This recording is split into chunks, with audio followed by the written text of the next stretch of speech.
Share ko lang, ito yung UMA M5 ko. So, we'll be upgrading to UMA M9. So, tanggalin ko lang muna to. Then, pakita ko. Okay? So, teka lang, medyo mahirap pag mag-isa. So, ito, naalis ko na. So, UMA.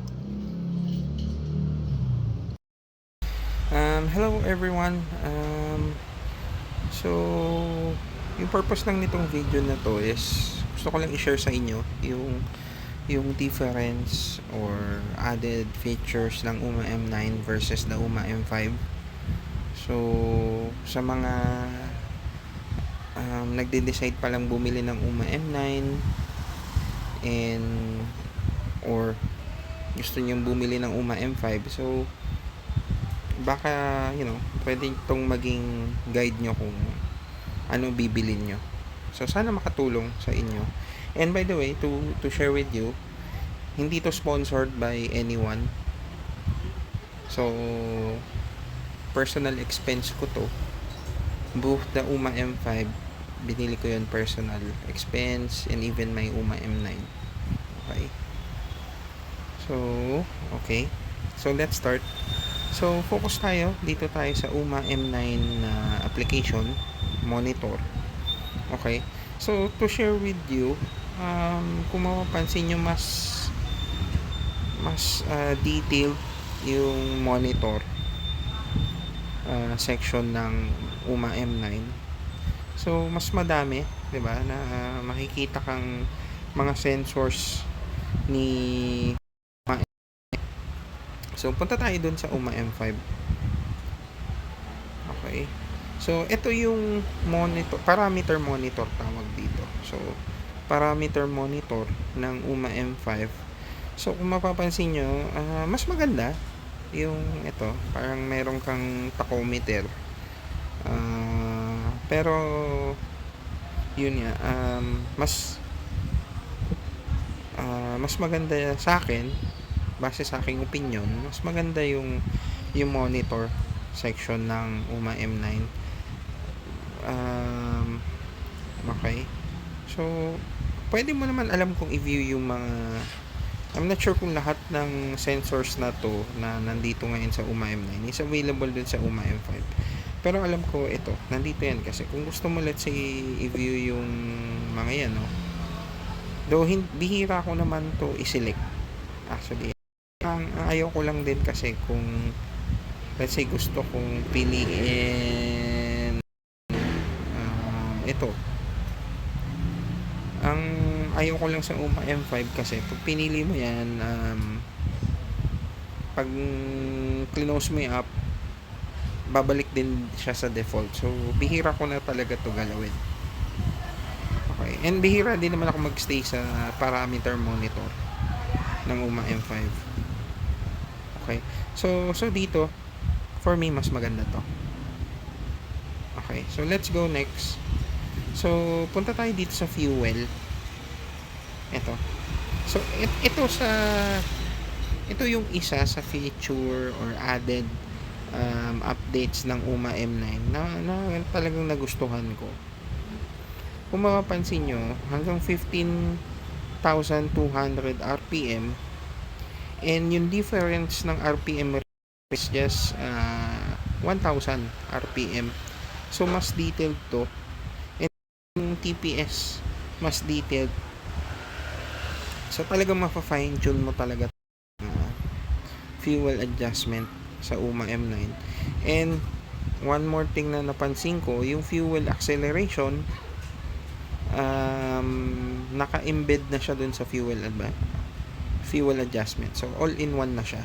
So, unlike sa UMA N5, kung pupunta tayo dun, ito, calibration, fuel adjustment, and even yung fuel acceleration. So, ito na yung mismong fuel adjustment niya. So, wala ka ng like sa UMA M9 na mas detailed. So, kung mapapansin, itong buong page na to, yan na yon. So, compare natin, tingnan nyo. side by side. Left is yung UMA M9, UMA M5 yung nasa right. Tingnan nyo, 2,000, more than 2,000 RPM yung difference sa UMA M5. So, yun lang. So, dito mas lamang si UMA M9. Okay. So, let's go next. Sa ibang mga naka-UMA M9 na naku-curious bakit may available tong mga feature na to sa akin. Mas pinurchase ko siya. Okay. So, discuss ko yan later. Paano nagkaroon ng additional feature. So, punta tayo dito sa fuel temp compensation. So, kung mapapansin nyo dito sa UMA M9, sorry, pinost ko yung recording. So, balik tayo. So, sa UMA M9, vertical. Pero, wala naman pinagkaiba to sa UMA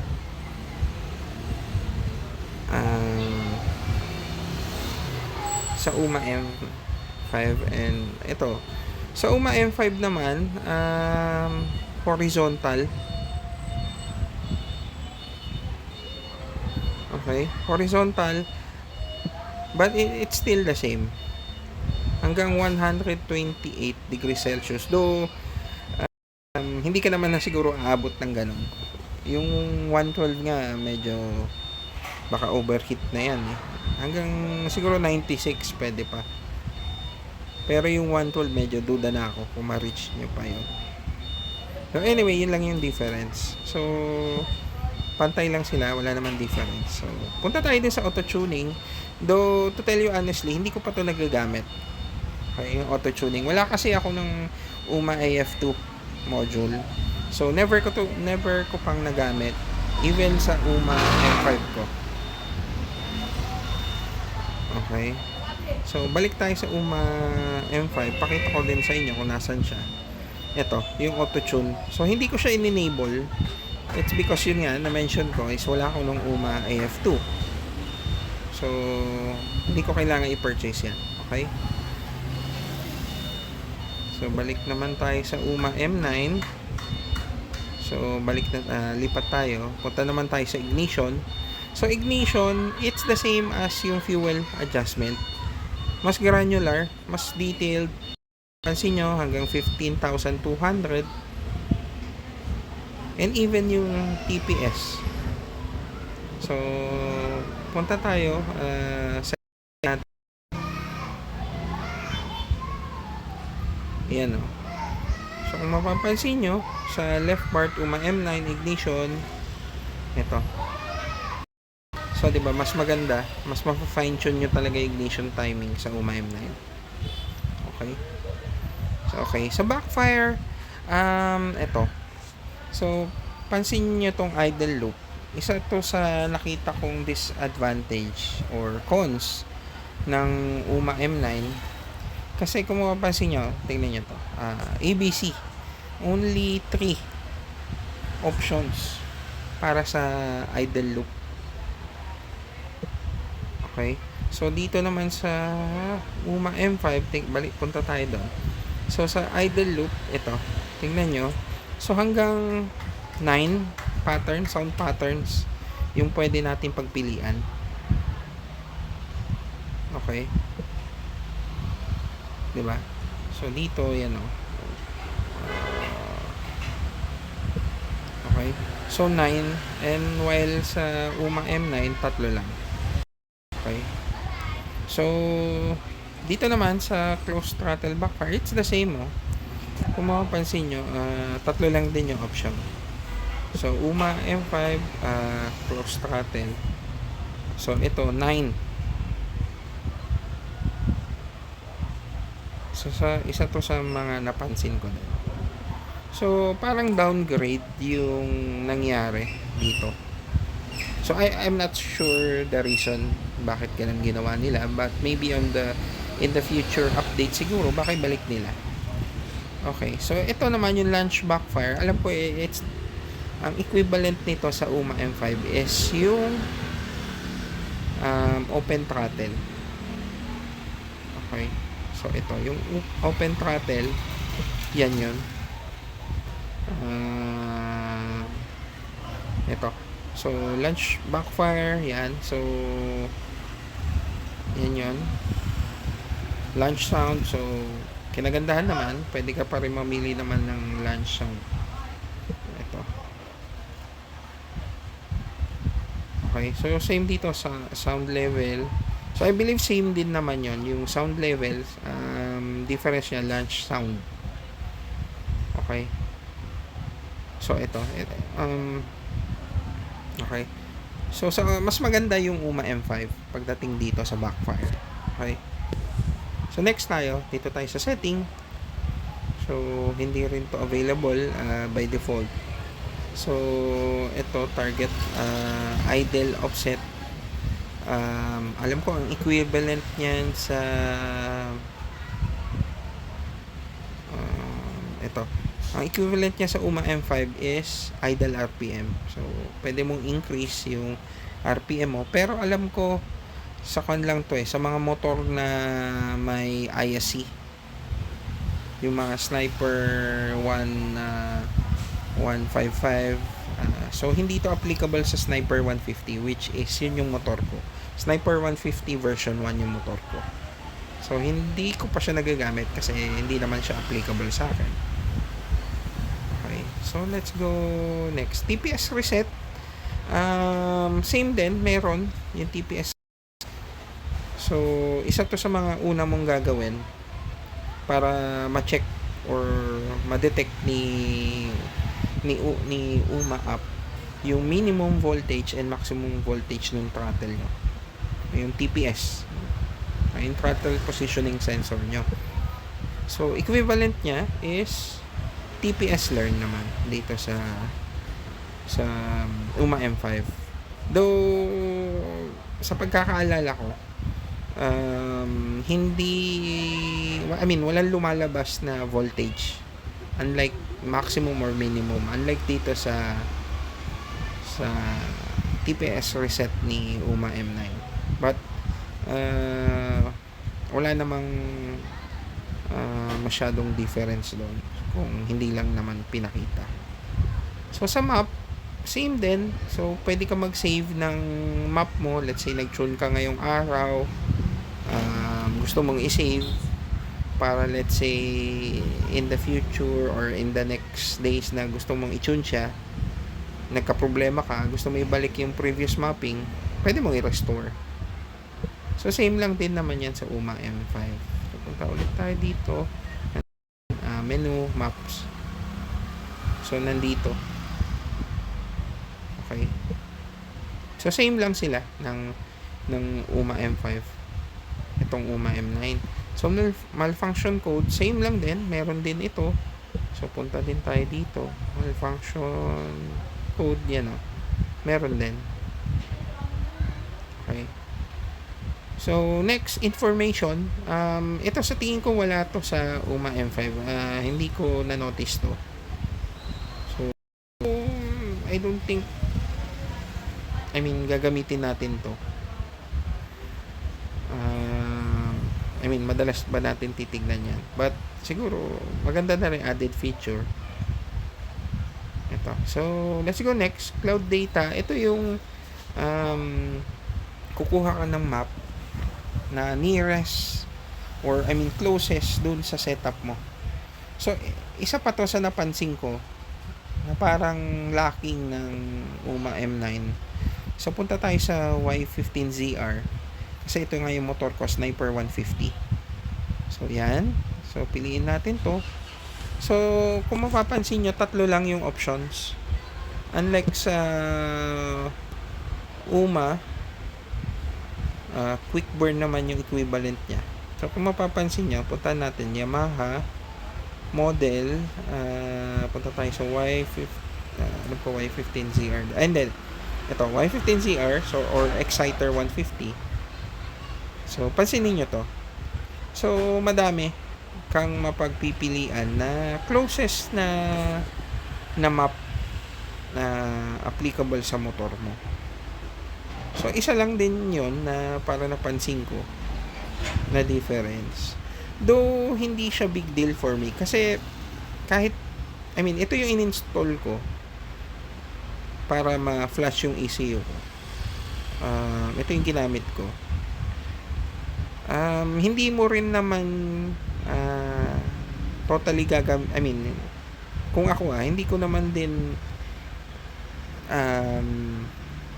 steady na ito yung gagamitin ko. Kasi, mo-modify ko pa rin naman yung mga fuel mapping ko. So, sa tingin ko lang na hindi masyadong big deal. Okay? So, ECU connect, ito yung pag i-connect mo yung ECU mo, i-prepare mo dito sa phone mo. So, ito yan, katumbas naman. Equivalent niya sa UMA M9, ay M5. Ito yan Yan, ito. Dito yan. Yung katumbas. And also napansin ko, dito kasi pwede mong i-off yung Bluetooth mo, auto on, auto off. Pwede mo off yung GPS support. So, isa to sa magandang feature naman ni UMA M5. And even yung communication key, hindi ko siya maklik kasi hindi ako nakakonect sa ECU. Pero itong communication key, ito yung parang password mo. So, kung hindi alam nung taong ko-connect dito, hindi makaka-pair dun sa ECU mo. So, isa to sa tingin ko na wala and kulang sa UMA M9. Though, share ko na lang din sa inyo. Sa tingin ko yung security feature naman ng UMA M9 is let's say, yun nga, hindi mo connect sa UMA M9. Kung hindi mo binasa yung manual at hinintay mo lang, let's say in-on mo yung motor mo, naka-connect na yung UMA M9, pero hindi lumalabas dito yung ECU. So, at first, ako din nagkaroon ng issue na gano'n na hindi ko makita yung Bluetooth. And even dun sa mga vloggers na mga napapanood ko, hindi rin nila kita. So, kung babasahin natin yung manual, ang sinabi doon is kailangan naka full throttle tayo for 10 seconds. So, yun yung ginawa nilang security feature para hindi, anyone can connect, para maiwasan yung gano'n na anyone na may UMA M9 makakonect doon sa ECU mo. Kasi you have to full throttle and then wait for 10 seconds. Pero naman kailangan gawin ulit yon every time na ko-connect ka sa UMA M9 mo. So, once na pair mo na siya, nandito na yan. Mapupunta yan dito and automatically, pag in-on mo yung motor mo and naka-on yung Bluetooth ng phone mo, automatically sila. Okay. Okay, so let's move next dun yung balikan ko lang yung sinabi ko kanina, yung upgrade. Dito sa upgrade, isa to sa for me medyo big factor to kasi added expense to sa mga gagamit ng UMA M9 na gustong i-enable itong mga features na to. So kung ito total mo yan 10 times 6, so that's additional 60 USD or estimate ko kung 57 pesos for $1, additional 3,500 if gusto mong ma-enable itong feature na to. Itong mga feature na to na nakikita nyo, kung gusto mong i-enable to, you have to purchase additional 3,000 estimate to enable it. And isa pang napansin kong tingin kong difference pagdating sa pag-purchase ng additional feature. Sa UMA M5 kasi, if you want to enable yung full feature ng ECU, sa Play Store, pwede mo nang deduct doon sa Play Store. Let's say naka-postpaid ka, may GCash ka, pwede na doon sa UMA M5. Sa UMA M9, Pag clinic mo tong go to upgrade, though hindi ko siya mai-click kasi hindi naman ako naka-connect sa ECU ko. Mare-redirect kayo sa isang page where you can input yung information nyo, name, address, telephone number, country, and then yung credit card information nyo. So, though I have not tried kung pwede yung debit, pero tingin ko pwede ng debit. So, yun lang. Mas maganda sa tingin ko yung kung ni-retain nila yung ganun na na setting na diretso na dun sa Play Store instead of going to another site para i-purchase. Okay. So, I think that's all. I hope dun sa mga bibili pa lang ng UMA M5 or UMA M9, sana'y makatulong itong video na to para ma-differentiate nyo, ma-compare nyo kung ano yung advantage, disadvantage, or pros and cons ng UMA M5 versus the UMA M9. So, that's all, everyone. Thank you, and ride safe always. Bye-bye.